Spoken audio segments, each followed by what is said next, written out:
الحمد لله رب العالمين والصلاة والسلام على سيد المرسلين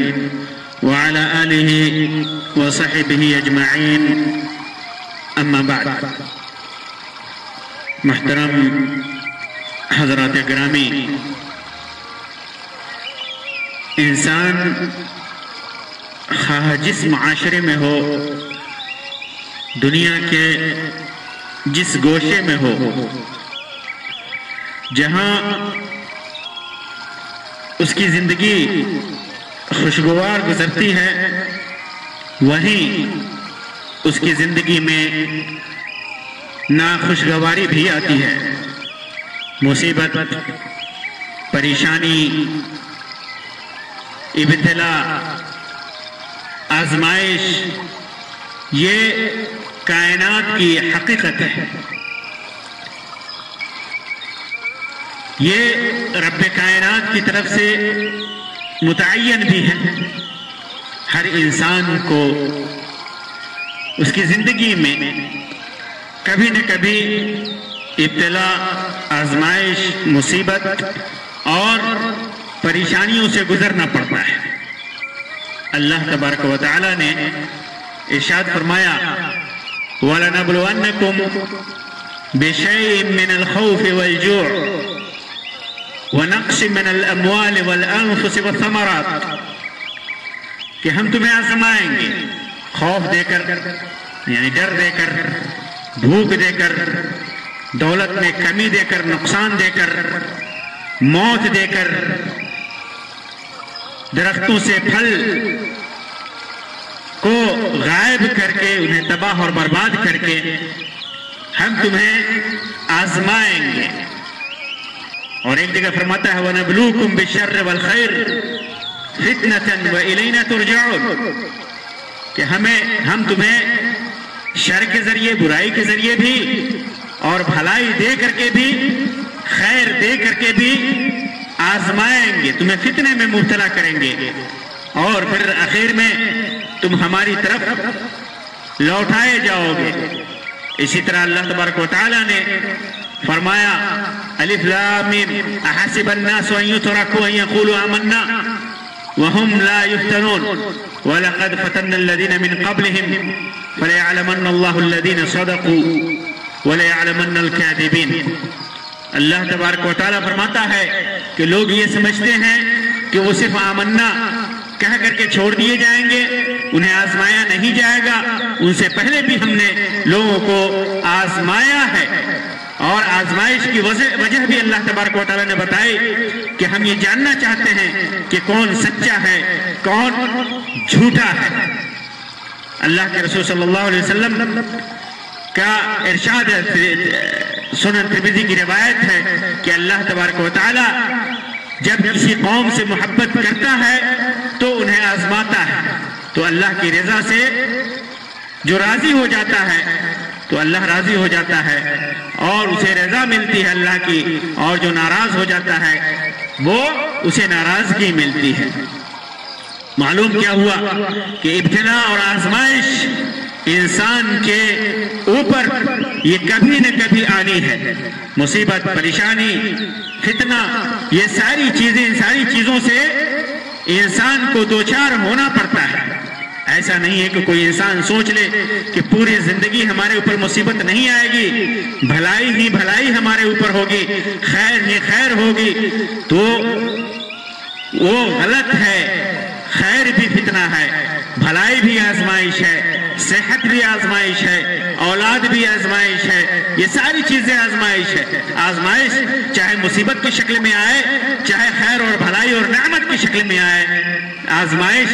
آنی ہے. انسان اگر صحت دیا جاتا ہے، اگر انسان کو دولت دیا جاتا ہے تو وہ بھی اس کے لیے آزمائش ہے، اس کے لیے آزمائش ہے. اور انما اولادکم واموالکم فتنہ، اللہ تبارک و تعالی نے اولاد کو، مال و دولت کو فتنہ قرار دیا، آزمائش قرار دیا ہے۔ تو آزمائش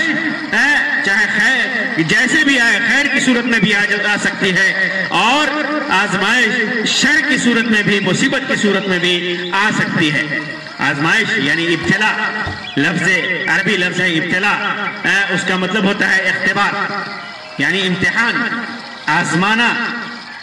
کبھی خیر میں بھی ہوتا ہے اور کبھی شر میں بھی ہوتا ہے، جیسا کہ اللہ تعالیٰ نے فرمایا وَنَبْلُوكُمْ بِالشَّرِّ وَالْخَيْرِ فِتْنَةً، شر اور خیر دونوں کے ذریعے ہم تمہیں آزماتے ہیں۔ ابتلا کے کئی معانی ہیں، ابتلا کے کئی معانی ہیں جو لغات میں وارد ہیں۔ تقریباً ابتلا اور اس کے جو مشتقات ہیں، ابتلا کے جو معانی ہیں، ہم معنی الفاظ ہیں، تقریباً 37 بار قرآن مجید میں ان کا ذکر ہے۔ قرآن مجید میں ابتلا اور آزمائش اور اس سے متشابہ جو الفاظ ہیں، اس کے قریب اس کے ہم معنی جو الفاظ ہیں،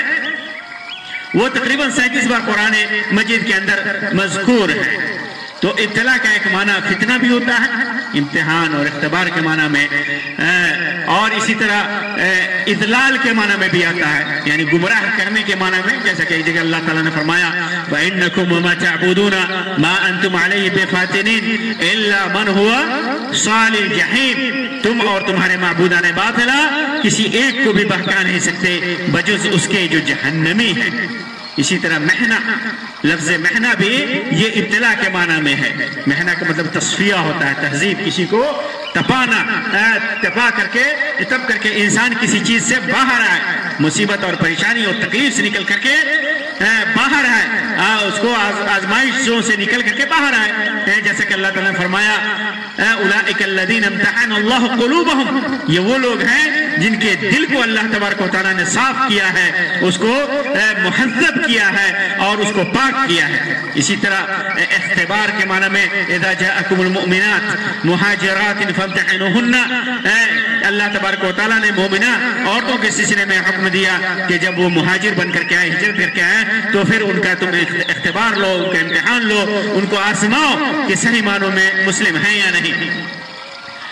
بہت سارے لوگ ابتلا اور آزمائش کے سلسلے میں یہ سمجھتے ہیں کہ وہ صرف مصیبتیں ہیں، ابتلا کے سلسلے میں یہ سمجھتے ہیں کہ وہ صرف مصیبت ہے، آزمائش یا ابتلا جو آئے وہ مصیبتوں کے ذریعے، جیسے موت کے ذریعے، تجارت میں گھاٹی کے ذریعے، ایک گھر میں خاندان میں کسی کے غائب ہو جانے کے ذریعے، بیماری کے ذریعے یا بھوک کے ذریعے، قحط سالی کے ذریعے، بہت سارے لوگ یہی سمجھتے ہیں کہ یہی ابتلا ہے، یہی آزمائش ہے، جبکہ میں نے پہلے ہی اللہ تبارک و تعالیٰ کا فرمان پیش کیا کہ بالخیر والشر، اس دنیا میں اللہ تبارک و تعالیٰ اپنے بندوں کو خیر کے ذریعے بھی آزماتا ہے، ابتلا اور آزمائش میں مبتلا کرتا ہے، اور شر کے ذریعے بھی، مصیبتوں کے ذریعے بھی، شدائد کے ذریعے بھی، مصائب کے ذریعے بھی، اسی طرح نعمتوں کے ذریعے بھی، یعنی دونوں طرح سے اللہ تبارک و تعالیٰ آزماتا ہے۔ اللہ تعالیٰ فرماتا ہے وَبَلَوْنَاهُمْ بِالْحَسَنَاتِ وَالسَّيِّئَاتِ، ہم نے ان کو آزمایا حسنات کے ذریعے، نیکیوں کے ذریعے، نعمتوں کے ذریعے، والسیئات گناہوں کے ذریعے، مصیبتوں کے ذریعے، پریشانیوں کے ذریعے، لعلہم یرجعون، تاکہ وہ رجوع کریں۔ اسی طرح اللہ تبارک و تعالیٰ فرماتا ہے وَاعْلَمُوا أَنَّمَا أَمْوَالُكُمْ وَأَوْلَادُكُمْ فِتْنَةٌ، کہ جان لو کہ تمہارے مال، تمہاری دولت، تمہاری اولاد یہ فتنہ ہے، آزمائش ہے۔ وَأَنَّ اللَّهَ عِنْدَهُ أَجْرٌ عَظِيمٌ، اور یہ بھی جان لو کہ اللہ تبارک و تعالیٰ کے نزدیک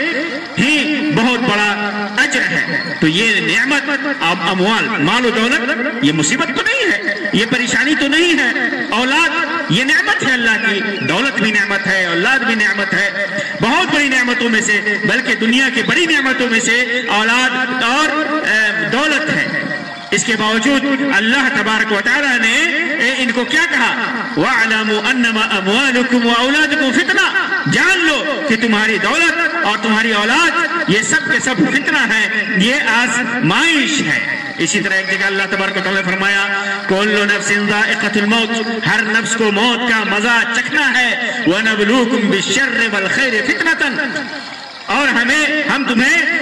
شر اور خیر کے ذریعے فتنے میں مبتلا کر کے تمہیں آزمائیں گے۔ تو مصیبتوں کے ذریعے بھی اللہ تبارک و تعالیٰ آزماتا ہے، اور یعنی پریشانیوں کے ذریعے، عذاب کے ذریعے، موت کے ذریعے، تکلیف کے ذریعے، بیماری کے ذریعے، کسی بھی طرح اللہ تبارک و تعالیٰ آزماتا ہے مصیبتوں سے،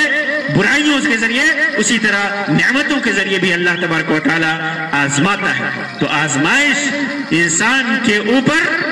آتی ہے، ابتلا اور آزمائش میں انسان مبتلا ہوتا ہے، اچھائی کے ذریعے بھی اور برائی کے ذریعے بھی، نعمت کے ذریعے بھی اور مصیبت اور پریشانی کے ذریعے بھی۔ آدمی کو اگر اولاد دے دی جائے، دولت دے دی جائے، صحت دے دی جائے، تو وہ یہ سمجھ لے کہ وہ آزمائش میں نہیں مبتلا کیا گیا ہے، اس کی سوچ غلط ہے۔ اللہ تبارک و تعالیٰ صحت دیتا ہے تو آزماتا ہے کہ صحت کے ذریعے میرا یہ بندہ میری عبادت کرتا ہے کہ نہیں، فرائض کو ادا کرتا ہے کہ نہیں، اپنی واجبات کو ادا کرتا ہے یا نہیں۔ نعمت دیتا ہے دولت، تو اللہ تبارک و تعالیٰ آزماتا ہے کہ اس نعمت کو، اس دولت کو یہ انسان کہاں خرچ کرتا ہے، کیسے اس دولت کو حاصل کرتا ہے، حلال ذریعے سے حاصل کر رہا ہے یا حرام ذریعے سے حاصل کر رہا ہے، حلال طریقے سے کما رہا ہے محنت کر کے اور کوشش کر کے، یا حرام ذریعے سے سود پر، جوئے کے ذریعے، یا لوگوں کو دھوکہ دے کر کے ظلم اور تعدی اور سرکشی کر کے اس دولت کو حاصل کر رہا ہے، اور حاصل کر لیا تو اسے کہاں خرچ کر رہا ہے۔ حلال ذریعے سے حاصل کیا، حلال طریقے سے حاصل کیا، محنت کر کے حاصل کیا، اللہ نے اس کے اوپر اپنی نعمتیں نچھاور کر دی، تو پھر اس نعمت کو کہاں خرچ کر رہا ہے؟ اپنی ذات کے اوپر حلال ذریعے سے خرچ کر رہا ہے، اپنی اولاد کے اوپر حلال طریقے سے خرچ کر رہا ہے، اپنے اولاد کی تربیت میں خرچ کر رہا ہے، غریبوں کی اور مصیبت زدہ اور پریشان حال لوگوں کی مدد کر کے خرچ کر رہا ہے، اللہ کی رضا اور خوشنودی کے لیے خرچ کر رہا ہے، یا حرام ذریعے میں اسراف و تبذیر کر کے، یا حرام چیزیں خرید کر، یا حرام چیزیں استعمال کرنے میں ان پیسوں کو، اس دولت کو خرچ کر رہا ہے، لوگوں کو بگاڑنے میں خرچ کر رہا ہے، معاشرے کو تباہ و برباد کرنے میں خرچ کر رہا ہے، لوگوں کو قتل و غارت گری اور ظلم و تعدی میں مبتلا کرنے کے لیے خرچ کر رہا ہے۔ کہاں خرچ کر رہا ہے؟ تو اللہ تبارک و تعالیٰ آزماتا ہے، پھر اللہ کی آزمائش میں جو سیدھے راستے پہ چلتا ہے، حلال طریقے پر چلتا ہے، جائز طریقے پہ چلتا ہے، اللہ کی رضا اور خوشنودی کے لیے چلتا ہے، وہ اپنے اس امتحان میں، اس ابتلا آزمائش میں پاس ہو جاتا ہے۔ لیکن اگر اسے برائی میں خرچ کر رہا ہے، برائی میں خرچ کر رہا ہے، لوگوں کو تباہ و برباد کرنے کے لیے خرچ کر رہا ہے، حرام کاموں میں خرچ کر رہا ہے،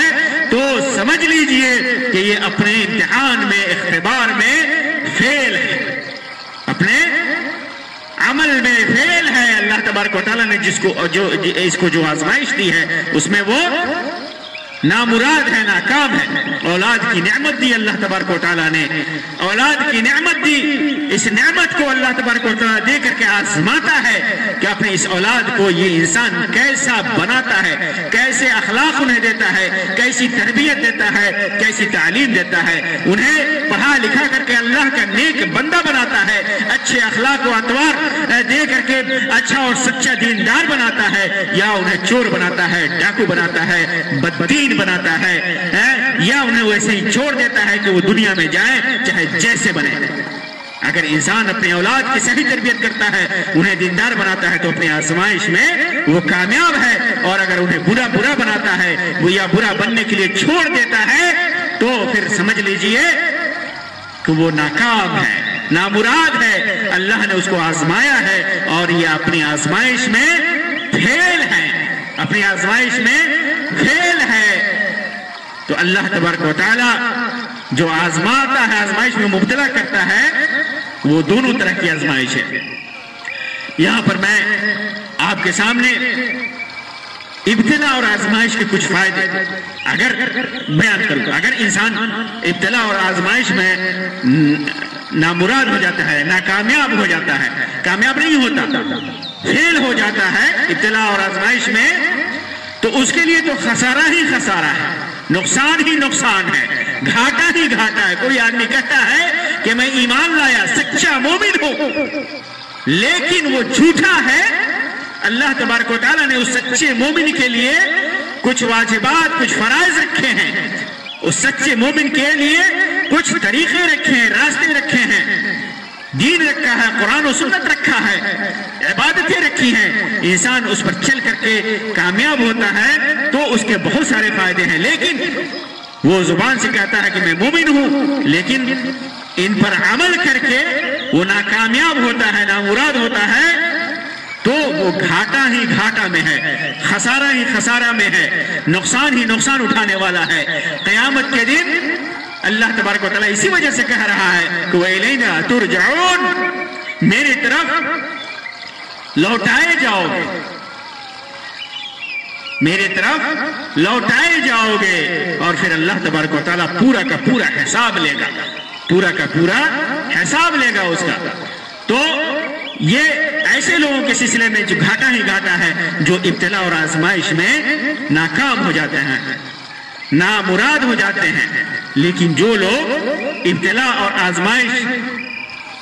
کو صحیح طریقے سے فیس کرتے ہیں، ان کا مقابلہ کرتے ہیں، تو بہت سارے اس کے فوائد بھی ہیں. آئیے میں آپ کے سامنے ابتلا اور آزمائش کے چند فائدے رکھوں، تاکہ ہمارے اوپر اگر کوئی مصیبت بھی آئے، پریشانی بھی آئے، تو ہم خود کو نہ بھولیں، اور یہ نہ بھولیں کہ یہ ابتلا اور آزمائش اللہ تبارک و تعالیٰ نے ہمارے اوپر بھیجا ہے تو خیر بنا کر کے بھیجا، شر بنا کر کے نہیں بھیجا ہے. ابتلا اور آزمائش کو، ابتلا اور آزمائش سے گناہ مٹتے ہیں. برائیاں جو انسان دانستگی میں، نادانستگی میں، جانتے بوجھتے انجانے میں جو بھی گناہ کر بیٹھتا ہے، ان گناہوں کو اللہ تبارک و تعالیٰ ابتلا اور آزمائش کے ذریعے ختم کرتا ہے. جیسا کہ ابو ہریرہ رضی اللہ تعالیٰ عنہ کی روایت ہے،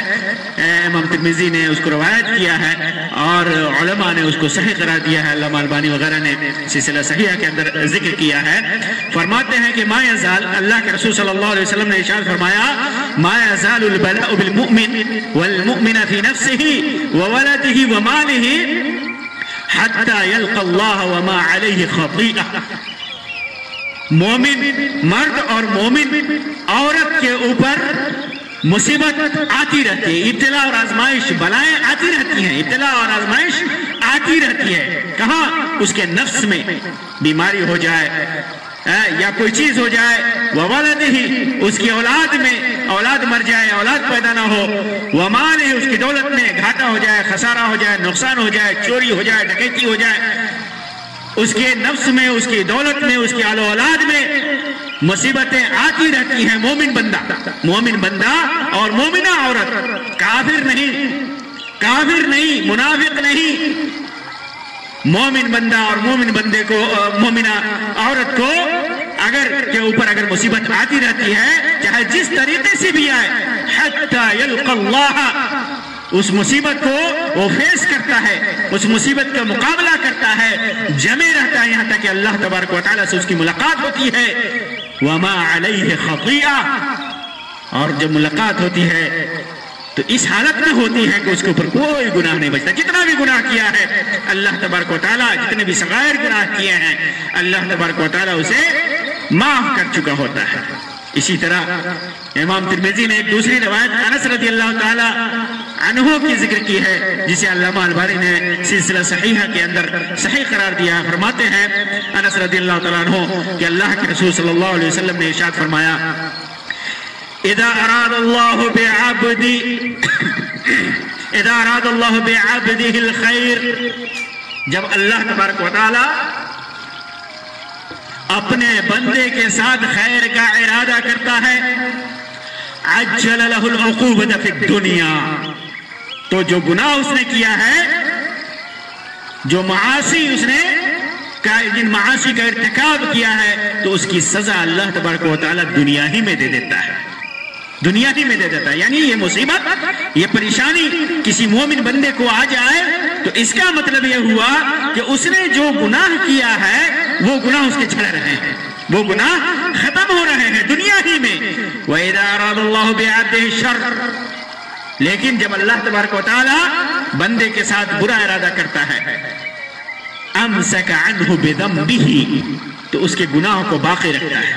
گناہ کو باقی رکھتا ہے، اسے ڈھیل دیتا رہتا ہے، وہ مزید گناہ کرتا رہتا ہے، مزید گناہ کرتا رہتا ہے. وہ سمجھتا ہے کہ گناہ کر کے وہ خوش و خرم ہے، حتى يوافي به يوم القيامة، یہاں تک کہ جب قیامت کا دن ہوگا تو اس کے گناہوں کا پورا پورا بدلہ دیا جائے گا، پورا پورا حساب لیا جائے گا۔ غور کیجئے، مومن بندہ اس کے اوپر مصیبت آ رہی ہے دنیا میں، اس کے گناہ مٹ جا رہے ہیں، اور کافر گناہ کا ارتکاب کر رہا ہے، اس کے اوپر مصیبت نہیں آ رہی ہے اس کو، اور قیامت کے دن اس کے گناہ ملیں گے۔ دونوں اللہ تبارک و تعالیٰ کے ہاں جب پیش ہوں گے تو ایک مومن بندہ جس کے اوپر مصیبت آئی ہوگی اس کے پاس گناہ نہیں ہوگا، اور یہ ایسا بندہ جو شریر ہے، جو کافر ہے، جو ظالم ہے، جو گنہگار ہے، وہ گناہوں کے ساتھ مل رہا ہے۔ تو یہ ابتلاء اور آزمائش کا ایک بہت بڑا فائدہ ہے۔ اسی طرح ابتلاء اور آزمائش کا ایک فائدہ یہ ہے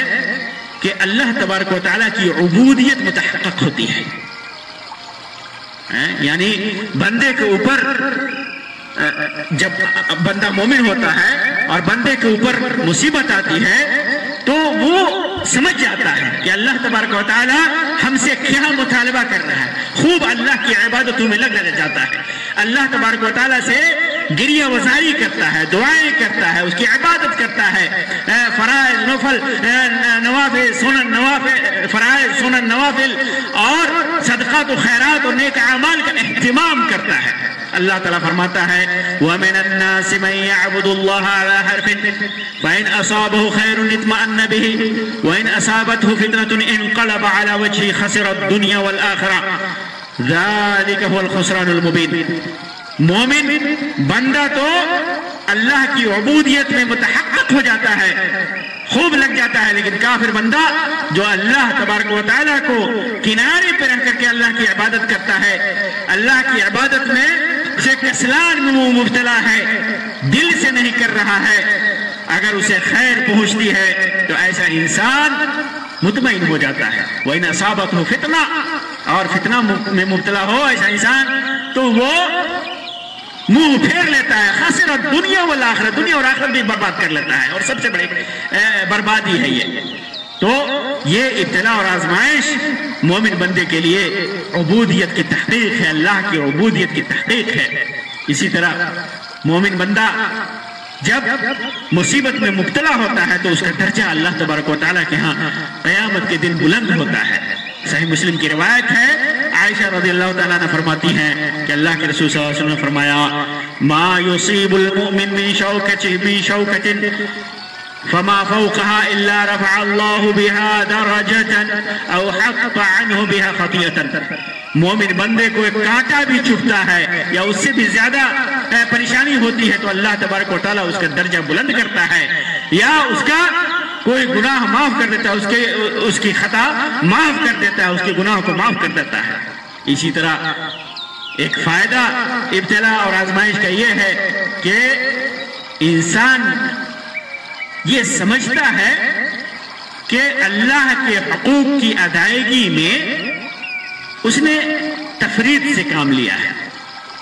اس نے کمی کی ہے، اللہ کے حقوق کی ادائیگی میں کمی کی ہے، اپنے نفس کو جتنا حق ہونا چاہیے اللہ تبارک و تعالیٰ کے حقوق کی ادائیگی کے لیے اس حق کو ادا نہیں۔ یہ شعور پیدا ہوتا ہے انسان کے اندر، جب مصیبت دیکھتا ہے، مصیبت کا مواجہہ کرتا ہے، مصیبت کو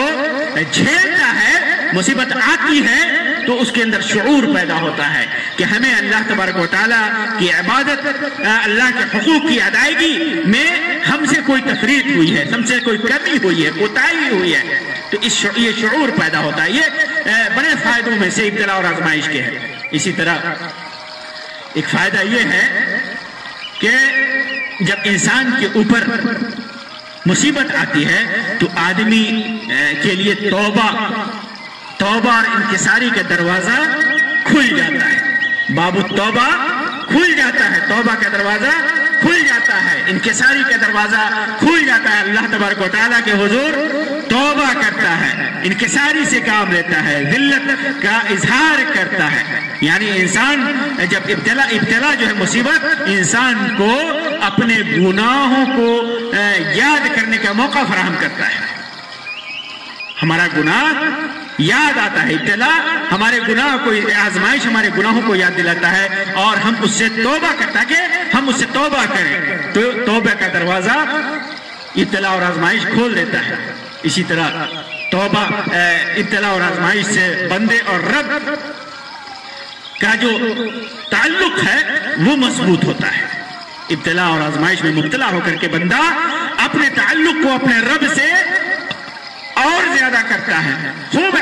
عبادتیں کرتا ہے، خوب عبادتیں کرتا ہے، اللہ کے حقوق کی ادائیگی کرتا ہے، بندوں کے جو حقوق ہے اس کو ادا کرتا ہے۔ تو اللہ اور بندے اور رب کے درمیان جو تعلق مضبوط ہوتا ہے، جن چیزوں سے ان میں ایک ابتلا اور آزمائش بھی ہے۔ اسی طرح جو اہل شقا ہے، بدبخت لوگ ہیں، جو محروم لوگ ہیں، گناہگار لوگ ہیں، انہیں احساس دلاتا ہے، ان کی تکلیف کا احساس دلاتا ہے۔ یہ ابتلا اور آزمائش سے انہیں اپنی تکلیفوں کا احساس ہوتا ہے اور اس احساس میں وہ سمجھتے ہیں کہ جب تکلیفیں آتی ہیں جن کے اوپر انہیں بھی کیسا محسوس ہوتا ہوگا۔ اسی طرح ایک فائدہ ابتلا اور آزمائش کا یہ ہے کہ انسان کا ایمان تقدیر پر مضبوط ہوتا ہے، تقدیر پر مضبوط ہوتا ہے۔ ابتلا اور آزمائش کی وجہ سے جب مصیبت آتی ہے، پریشانی آتی ہے، تو بندہ کا ایمان اس بات کی گواہی دیتا ہے، اس کا دل، کہ اللہ تبارک و تعالیٰ کے علاوہ کوئی نفع اور نقصان پہنچانے والا نہیں ہے۔ یہ مصیبت آئی ہے، یہ اللہ کی مقدر کردہ ہے،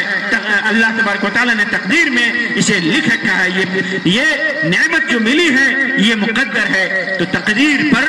ایمان مضبوط ہوتا ہے آدمی کا جب ابتلا اور آزمائش میں مبتلا ہوتا ہے، اس یقین کے ساتھ کہ ابتلا نفع اور نقصان کا مالک صرف اور صرف اللہ تبارک و تعالیٰ ہے۔ اسی طرح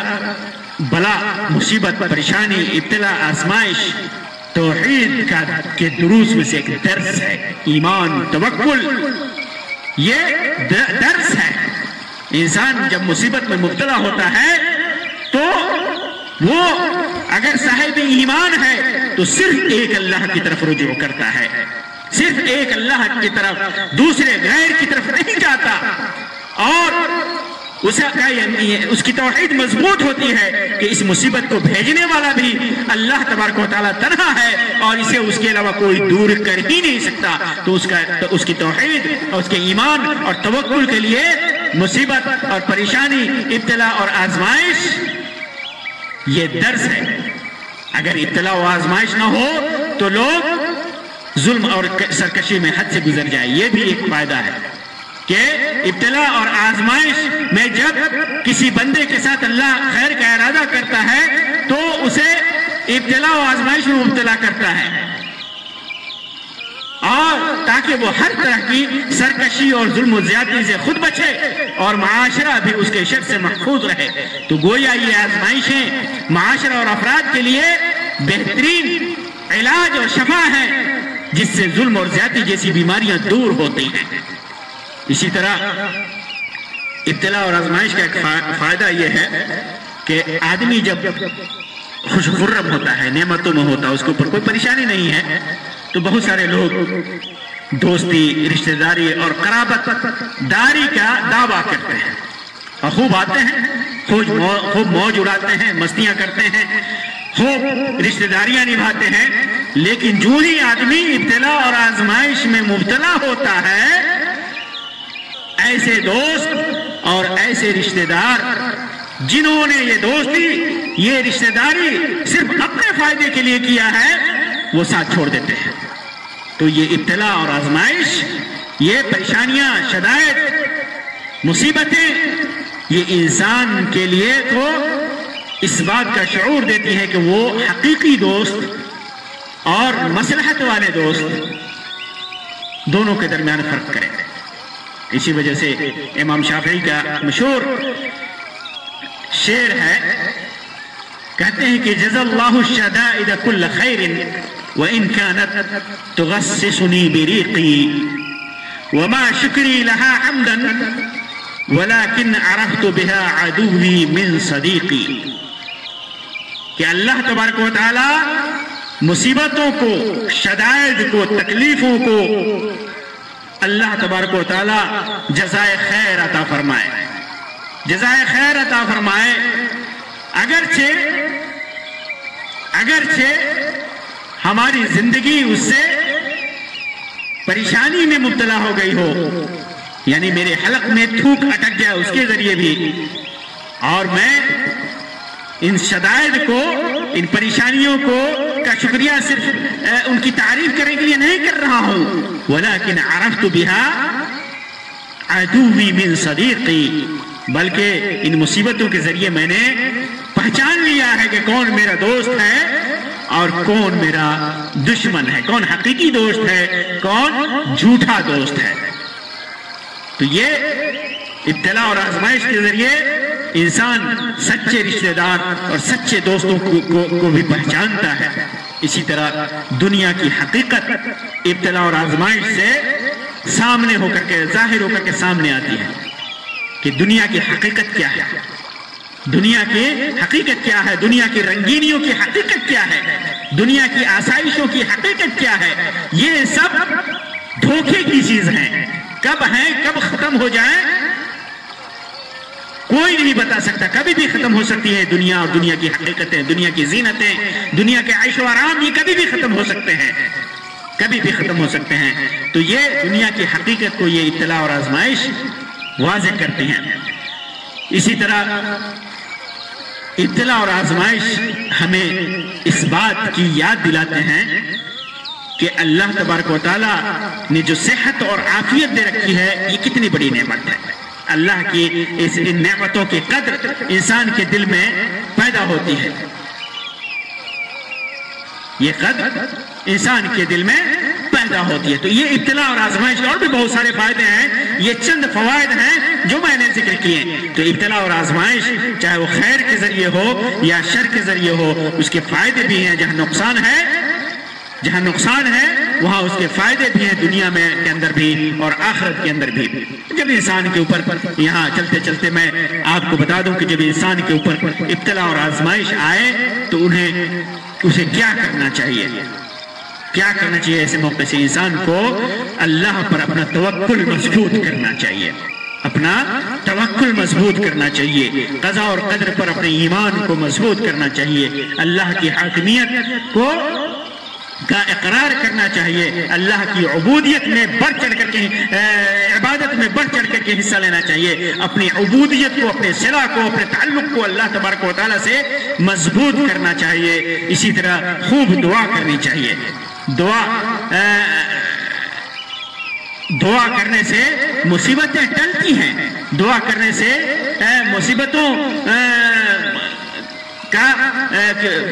مصیبتیں گناہوں کے لیے کفارہ بنتی ہیں۔ اللہ تبارک و تعالیٰ دعاؤں کی وجہ سے مصیبتوں کو اللہ تبارک و تعالیٰ ٹالتا ہے۔ اسی وجہ سے دیکھیں گے کہ چاند گرہن اور سورج گرہن کے وقت اللہ تبارک و تعالیٰ نے کیسے حکم دیا کہ نماز آدمی پڑھے، دعائیں کرے، استغفار کرے۔ آندھی اور طوفان کے وقت خود اللہ کے رسول صلی اللہ علیہ وسلم استغفار کرتے تھے۔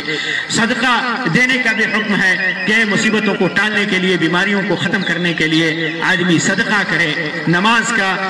زیادہ سے زیادہ اہتمام کرے، زیادہ سے زیادہ اہتمام کرے۔ حذیفہ ابن الیمان رضی اللہ تعالیٰ عنہ کی روایت ہے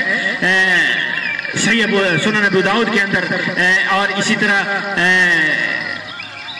ایک روایت مسند احمد کے اندر بھی ہے، اللہ کے رسول صلی اللہ علیہ وسلم کو جب کوئی معاملہ پیش آتا، جو پریشانی ہوتی، تو اللہ کے رسول صلی اللہ علیہ وسلم نماز پڑھتے تھے۔ روایت حسن ہے، علامہ البانی نے صحیح سنن ابی داؤد کے اندر اسے حسن قرار دیا ہے۔ اسی طرح زیادہ سے زیادہ ذکر و اذکار کرنا چاہیے، قرآن مجید کی تلاوت کرنی چاہیے۔ صبح دعائے ماثور جو ہے خاص طور سے اسے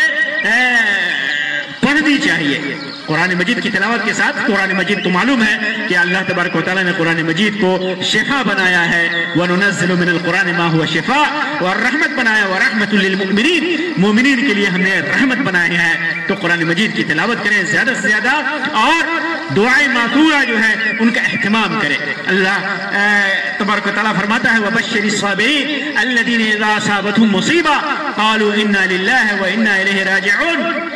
آپ خوشخبری سنا دیجئے صبر کرنے والوں کو جو جن کو جب مصیبت پہنچتی ہے تو کہتے ہیں کہ ہم اللہ کے لیے ہیں، اللہ کی طرف رجوع کرنے والے ہیں، اللہ تبارک و تعالیٰ کی طرف لوٹنے والے ہیں، تو اللہ تبارک و دعائیں معصورہ پڑھیں، اللہ تبارک و تعالیٰ کی طرف رجوع کریں، اللہ کو یاد کریں، زیادہ سے زیادہ اللہ سے اپنا تعلق بحال کریں، اور جیسا کہ صبح و شام کی دعاؤں میں ہے کہ انسان بعض دعائیں پڑھ لیتا ہے تو دن بھر اللہ تبارک و تعالیٰ کی حفاظت میں رہتا ہے، سوتے وقت آیت الکرسی پڑھ لیتا ہے تو رات بھر فرشتے اس کی حفاظت کرتے ہیں، تو یہ دعائیں بھی مصیبتوں کو ٹالتی ہیں، پریشانیوں کو ٹالتی ہیں۔ تو جو بھی نیک اعمال ہیں، اور سب سے بڑی بات ہے کہ انسان صبر کرے، مصیبتوں کے اوپر اگر آ جائیں، مصیبتوں کو ٹالنے کے لیے دعائیں کریں، نیکیاں کریں، اور اگر مصیبتیں آ جائیں تو صبر کرے اس یقین کے ساتھ، اس اعتماد کے ساتھ کہ ان مصیبتوں کے ذریعے ہمارے گناہ مٹ رہے ہیں۔ اللہ تبارک و تعالیٰ سے دعا ہے کہ اللہ تبارک و تعالیٰ ہمیں ہر قسم کی ابتلا اور آزمائش سے بچائے، اور اللہ تبارک و تعالیٰ نے جو بھی خیر یا شر ابتلا اور آزمائش کے ذریعے ہمارے اوپر مبتلا کیا ہو، اللہ تبارک و تعالیٰ ہمیں اپنے حفظ و امان میں رکھے اور اس آزمائش میں پوری طریقے سے کامیاب ہونے کی توفیق عطا فرمائے۔ اللہ تبارک و تعالیٰ ہمارے گناہوں کو معاف فرمائے، ہر قسم کی بلاؤں کو ٹال دے۔ آمین رب العالمین، وآخر دعوانا ان الحمدللہ رب العالمین، وصلی اللہ علی خیر خلقہ وسلم، والسلام علیکم ورحمۃ اللہ وبرکاتہ۔